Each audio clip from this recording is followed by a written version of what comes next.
कायद्याच्या भाषेमध्ये मला सांगा की 2 वर्षांपेक्षा जास्तची शिक्षा झालेली आहे, अपील करण्याचा अधिकार जरूर आहे, पण अपील करेपर्यंत त्यांना सुटका देण्याचा किंवा त्यांना दिलासा देण्याचा कोणत्याही न्यायालयाने आपला हेतू सांगितलेला नाही। असं असल्यावर सुद्धा 24 तास एखादा मंत्री पदावर राहू शकतो, अटकेपासून वाचू शकतो। हे कायद्याचं पालन आहे का?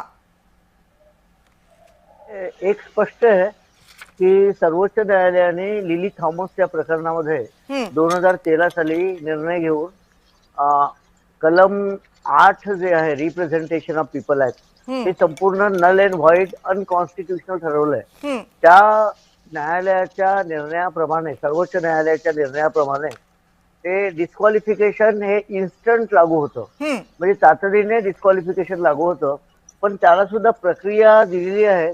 कॉन्स्टिट्यूशनच्या आर्टिकल 191 मध्ये डिस्क्वालिफिकेशन ऑफ मेंबरशिप असं एक आर्टिकल आहे। त्यामध्ये असं म्हटलेलं आहे, जर एखादा सदस्य डिस्क्वालिफाय झाला तर त्याला हे डिसिजन, त्याचं जे आहे हे decision on question as to disqualification of member, हे त्यामध्ये स्पष्ट अशा तरतुदी आहे की any question arises as to whether a member of the house of the legislature of a state has become subject to any of the disqualification, then the matter question shall be referred to the decision of the governor and his decision shall be final.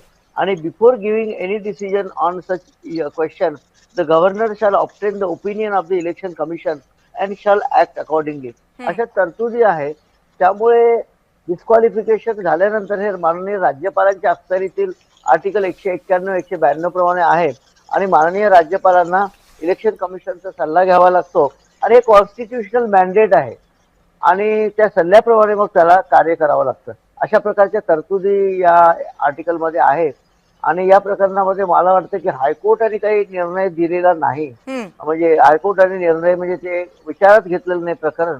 तर त्यामुळे आता बघूया पुढे काय होतं की ते interesting development कायद्याच्या दृष्टीने फार। पण याच्यामध्ये जी विंडो आहे कळसे सर, एक विंडो आहे की सत्र न्यायालयाने आपला निर्णय दिला, हायकोर्टामध्ये आम्ही अपील केलं, अपीलाचा अधिकार प्रत्येकाला आहे, पण सत्र न्यायालयाने निर्णय दिला, हायकोर्टामध्ये अपील केलं, अपीलाचा निर्णय आला, याच्या मधले जे दिवस असतात त्या दिवसामध्ये अटकेपासून, त्या दिवसांमध्ये शिक्षेपासून सुटका होईल की नाही याचा निर्णय तर सत्र न्यायालयच घेतं ना। आणि तो जर निर्णय दिला असेल तर मग हायकोर्टामध्ये केस पेंडिंग आहे असं म्हणून आरोपीला, गुन्हेगार, आता आरोपी काय गुन्हा सिद्धच झालेला आहे, त्यांना सुटका मिळू शकते का?